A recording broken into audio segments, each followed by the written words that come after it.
আমাদের চ্যানেলে সম্প্রচারিত বক্তার বক্তব্য নিজস্ব মতামত, এর জন্য চ্যানেল কর্তৃপক্ষ দায়ী নয়। এই চ্যানেলে প্রকাশিত প্রতিটি অনুষ্ঠান কোনোভাবে ক্ষতিকারক বা অবৈধ কার্যকলাপ প্রচার করে না। এখানে সম্প্রচারিত প্রত্যেকটি অনুষ্ঠান শিক্ষামূলক উদ্দেশ্য নিয়ে তৈরি।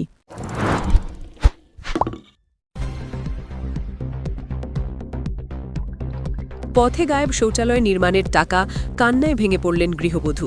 সাহায্যের হাত বাড়িয়ে চোখের জল মোছালো মানবিক পুলিশ। হাজার অপবাদ দিলেও পুলিশ যে এখনও মানবিক তা আমারও প্রমাণ হল শনিবার। ঘটনার বিশদে জানা যায়, হুগলির বলাগড় থানার জিরাট গ্রাম পঞ্চায়েতের ধর্মতলার বাসিন্দা গৃহবধূ বুলবুলি মণ্ডল, বয়স 25। তার স্বামী পেশায় দিনমজুর। নিজের বাড়িতে শৌচালয় নির্মাণের জন্য প্রায় 50,000 টাকা লোনের আবেদন করেছিলেন L&T ফাইন্যান্স কোম্পানিতে। শনিবার সেই লোনের টাকা তুলতে যান। সাইকেল চালিয়ে বাড়ি থেকে বেশ কিছুটা দূরে, সঙ্গে ছিলেন তার শাশুড়ি ও ছোট্ট শিশুকন্যা। লোন অফিস থেকে লোনের টাকা সরাসরি তার জিরাট ইউকো ব্যাংকের অ্যাকাউন্টে দেওয়া হয়। বুলবুলি ইউকো ব্যাংক থেকে 48,500 টাকা তুলে নিজের কাছে থাকা একটি বাজার করার ঝোলানো ব্যাগে ভরে সেটি সাইকেলের হ্যান্ডেলে নিয়ে বাড়ির উদ্দেশ্যে রওনা হন। দুপুর 2টো নাগাদ জিরাট বাসস্ট্যান্ডে ছেড়ে এসে তার মেয়েকে খাওয়ানোর জন্য ব্যাগে থাকা খাবার নিতে গিয়ে দেখেন সাইকেলে থাকা ব্যাগটি নাই। মাথায় হাত পড়ে যায় বুলবুলির। পাগলের মতো চারিদিকে খুঁজতে থাকেন তার টাকা ও মোবাইল সহ হারিয়ে যাওয়া ব্যাগটিকে। ঘটনার কথা শুনে স্থানীয় টোটো ও অটো চালকরা তাকে থানায় অভিযোগ করার পরামর্শ দেন। সেই মতো তিনি হুগলি গ্রামীণ জেলা পুলিশের বলাগড় থানায় অভিযোগ করেন টাকা হারানোর বিষয়। অভিযোগ পাওয়ার পরই থানার ভারপ্রাপ্ত আধিকারিক সোমদেব পাত্রের নির্দেশ মতো এসআই নিতাই ঘোষ ওই গৃহবধূ ও থানার 2 মহিলা সিভিক ভলেন্টিয়ারকে সাথে নিয়ে ঘটনাস্থলে যান। ব্যাগ নিয়ে জিজ্ঞাসাবাদ করেন স্থানীয়দের। ইতিমধ্যেই মহিলার হারিয়ে যাওয়া মোবাইলে ফোন করেন এসআই নিতাই ঘোষ। ফোন ধরেন কেউ একজন এবং ফোনের অপর প্রান্তের কথায় হাসি ফোটে সকলের। পুলিশ ফোনের সূত্র ধরে জিরাটের একটি বাসনের দোকানে যায়। সেখানেই মেলে টাকা ও মোবাইল সহ ব্যাগটি। স্থানীয় মানুষ ও পুলিশের সামনেই ব্যাগটি গৃহবধূকে দেখান সোমরা বাজারের ব্যবসায়ী সাহা বাসনালয়ের মালিক সঞ্জয় সাহা। ঘটনাচক্রে এদিন তিনি দোকানের প্রয়োজনীয় মাল কিনতে জিরাটে যাচ্ছিলেন এবং জিরাট বাসস্ট্যান্ডে একটি ব্যাগ পড়ে থাকতে দেখেন। কৌতূহলবশত তিনি ব্যাগটি কুড়িয়ে নিজের সঙ্গে নিয়ে যান এবং যে দোকানে তিনি মাল কিনতে যাচ্ছিলেন সেখানে থাকা সিসি ক্যামেরার সামনে ব্যাগ খুলে দেখেন তাতে টাকা ও মোবাইল রয়েছে। এরপর দোকানে সকলে পৌঁছলে সেখানেই ব্যাগ খুলে দেখেন গৃহবধূ বুলবুলি। তার হারিয়ে যাওয়া জিনিস ও সঠিক আছে বলে জানান। বলাগড় থানার এসআই নিতাই ঘোষ গৃহবধূ বুলবুলি ও ব্যবসায়ী সঞ্জয় সাহাকে থানায় আসতে বলেন। থানায় এসে গৃহবধূ কান্নায় ভেঙে পড়েন। বারবার কৃতজ্ঞতা জানান থানার ভারপ্রাপ্ত আধিকারিক সোমদেব পাত্র, এসআই নিতাই ঘোষ সহ 2 মহিলা সিভিক ভলেন্টিয়ারকে। পায়ে হাত দিয়ে প্রণাম করেন ব্যবসায়ী সঞ্জয় সাহাকে। পুলিশের পক্ষ থেকে সততার জন্য ধন্যবাদ জানানো হয় সোমরা বাজারের ব্যবসায়ী সঞ্জয় সাহাকে। ঘটনার বিষয়ে গৃহবধূ বুলবুলি মণ্ডল জানান, বেরিয়েছিলাম, দিয়ে গেছিলাম এলইডি ব্যাংক থেকে লোন তুলেছি 50,000 টাকা। ওনারা টাকাটা আজকে ঢুকিয়েছে 50,000 টাকা তুলেছি ইউকো ব্যাংক থেকে। ইউকো ব্যাংকে তোলার পরে আসার পথে আমি, আমার মেয়ে আর আমার শাশুড়ি আসছিলাম। হঠাৎ দেখি ব্যাগটা নেই, পড়ে গেছে বাস স্ট্যান্ডে। ওনাদের ওইখানে সাইকেলটা দাঁড় করে জিজ্ঞেস করলাম। ওনারা 2-1জন টোটোলা ছিল, বললে একজন ভদ্রলোক নিয়ে গেছেন।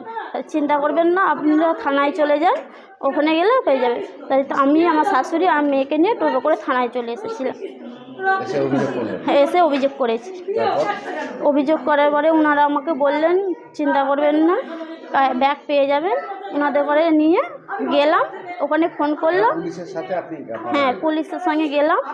ওনারা বললেন, ওখানে গাড়িতেই ফোনটা করে বললো, একজন বললেন কাকু যে ব্যাগটা পেয়েছি। গেলাম, গিয়ে ওখানে দেখলাম আমার ব্যাগ আরও যা ছিল সবই আছে। আমি টাকাটা নিজে গুনে নিয়েছি, ঠিকই আছে পয়সা। ওনাকে অনেক ধন্যবাদ। টাকাটা হারিয়ে কেমন লাগছিল, এখন কেমন লাগছে? টাকাটা হারিয়ে কি বলবো, আমার ভাষা জানা নেই। এখন তো ভালো লাগছে, টাকাটা পেয়েছেন। হ্যাঁ, আপনার নাম? বুলবুলি মণ্ডল। একটু বলবেন। আমি জিরাটে ঢুকছিলাম, তো তখন টোটো করে আসছি, দেখছি যে ওই মোড়ের মাথাটায় ব্যাগটা পড়েছিল। কোন মোড়ে? ওই জিরাট চৌমাথা মোড়ে, বাস স্ট্যান্ড। হ্যাঁ বাস স্ট্যান্ড চৌমাথা মোড়ে পড়ে আছে। তা কেউ একটা লক্ষ্য করেনি বা তোলেনি। তারপর আমি দেখতে পেয়ে ব্যাগটা নিয়ে আমি টোটোয় বসে আমার যে মহাজন, সে মহাজনের কাছে যাই, গিয়ে বৃত্তান্ত বলি যে এই ব্যাপার। তারপর ফোনটা রেখে দিয়ে আমরা ফোন করার জন্য চিন্তা ভাবনা করি, কিন্তু লক থাকে পাসওয়ার্ড, যার জন্য লোক ফোন করতে ব্যাগ পারে। খুলেছিলেন দোকানে গিয়ে? ফোন ব্যাক করবো কি করে? তো না, বলছি ব্যাগটা খুলে দেখলেন যে তাতে ফোন আছে? হ্যাঁ, ব্যাগটা খুলে দেখলাম যে ফোন আছে। আর কি ছিল? টাকা? তারপরে দেখলাম টাকা আছে। আচ্ছা আচ্ছা। তো যথারীতি এবার ওই টাকা ফোন রেখে দেওয়া হলো যে ওনাদের ফোনের অপেক্ষার জন্য। তারপর যখন ফোন করা হলো, আপনাদের এখান থেকে বোধহয় ফোন করেছে, আমার মহাজন ফোনটা ধরেছে। তারপর তো কথা হলো, আপনারা গেলেন, এই স্যার বোধহয় গেছিলেন, গিয়ে তারপর টাকা পয়সা দিয়ে দেওয়া হলো এই দোকানে? হ্যাঁ, দোকানে দিয়ে দেওয়া। আনুমানিক কটা যখন ব্যাগটা পেয়েছিলেন? ব্যাগটা পেয়েছিলাম তখন একটা 15-20 হবে হয়তো, একটা 15-20 দেড়টা এরকম হবে। আপনার নাম? সঞ্জয় সাহা। আপনার বাসনের দোকান? বাসনের দোকান কোথায় আছে? সোমরাতে আছে। আপনি একজন ব্যবসায়ী? ব্যবসায়ী। আমাদের পাশে থাকতে সাবস্ক্রাইব করুন আমাদের ইউটিউব চ্যানেলটি ও ফলো করুন আমাদের ফেসবুক পেজটি। লাইক, শেয়ার ও কমেন্ট করতে ভুলবেন না। কলকাতা মিরর, পাশে থাকে, পাশে রাখে।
সামাজিক বা কর্পোরেট ইভেন্ট আয়োজন নিয়ে ভেবে চলেছেন?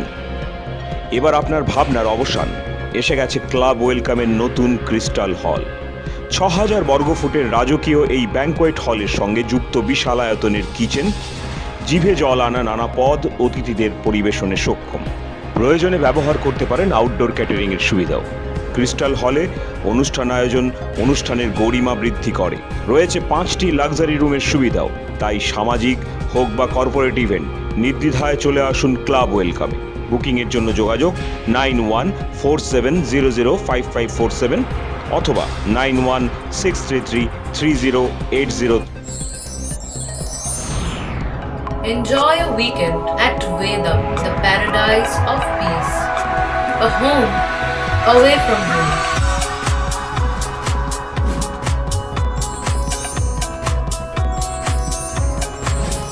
See yourself resonating with the nature. Vedam welcomes you to create your best memories.